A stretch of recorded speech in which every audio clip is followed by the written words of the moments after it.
xibaar yu wér te wóor ca tàng-tàng ba abonnez-vous pour ngeen di mën di jot suñuy vidéo. dal leen ak jàmm seen chaîne bi di Buzz 221 HD kii di Aïssatou Diop Fall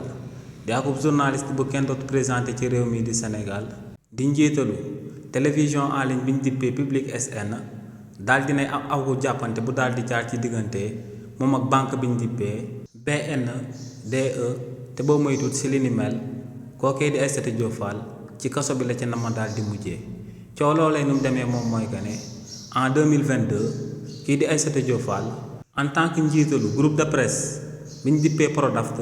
dafa leboon akub bor bu toll ci 100 millions de francs CFA ci biir banque bi ñu dippee BNDE kii di Aïssatou Diop Fall nag ne lu sabab mu amaloon li ni mel moom mooy que ne dafa bëggoon a rééquiper télévision bi ñu dippee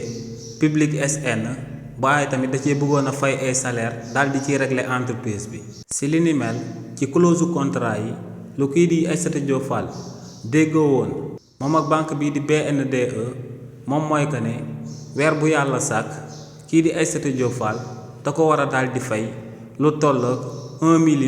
1,650,000 francs CFA si li ni mel nag kii di Aïssatou Diop Fall ne moo ngi doon respecté engagement yi nga xam ne moo ngi ko jëloon moom ak banque boobee waaye nee nag ginnaaw ba waa parti bi di Pastef ak ci boppu réew mi ne si la ay tolof-tolof tàmbalee di juddee ci télévision bi nga xam ne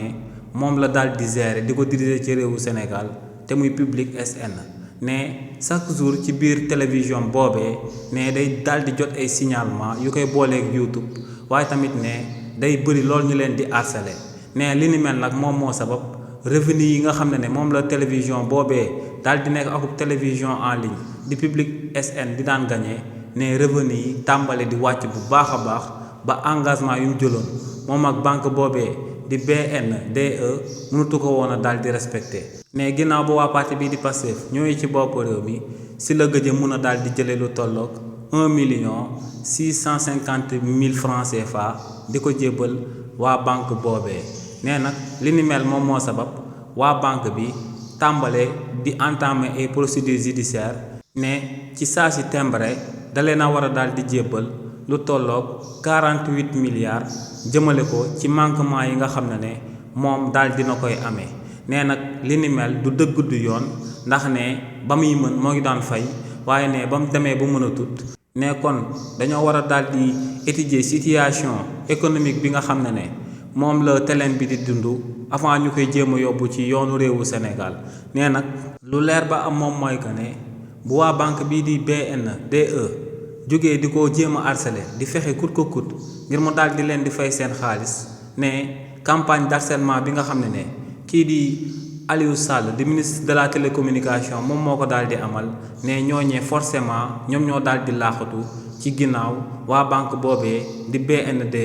ne lu leer ba am moom mooy que ne loxoy état bu réewu Sénégal dafa daal di laaxatu si luñ bëgg a daal di nangoo télévision en ligne bii di Public SN daal di koy xaj mu daal di émettre ndax ne moom lu muy daal di véhiculer ci réewu Sénégal arrangé wul waa régime bu bees bu fi daal di nekk. kàddu yooyee kookee di Aïssatou Diop Fall daal di yëkkati nag daal di nay permettre Sénégal yu bëri daal di comprendre lu sabab ginnaaw ba kii di Aliou Sall posé woon ay conditions jëmale ko ci télévision en ligne ñu daal di nekk ci réewu Sénégal kookee musu ko woon a daal di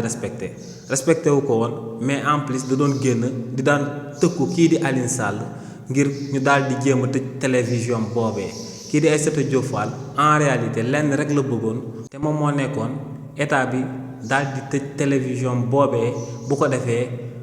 prêt bancaire bi nga xam ne moom la contracté woon ci banque boobee di BDNE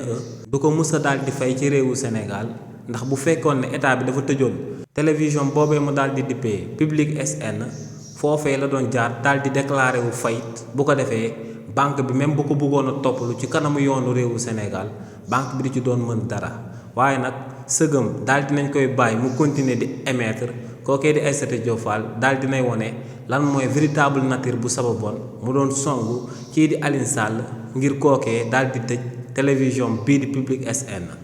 xibaar yu wér te wóor ca tàng-tàng ba abonnez-vous pour ngeen di mën di jot suñuy vidéo.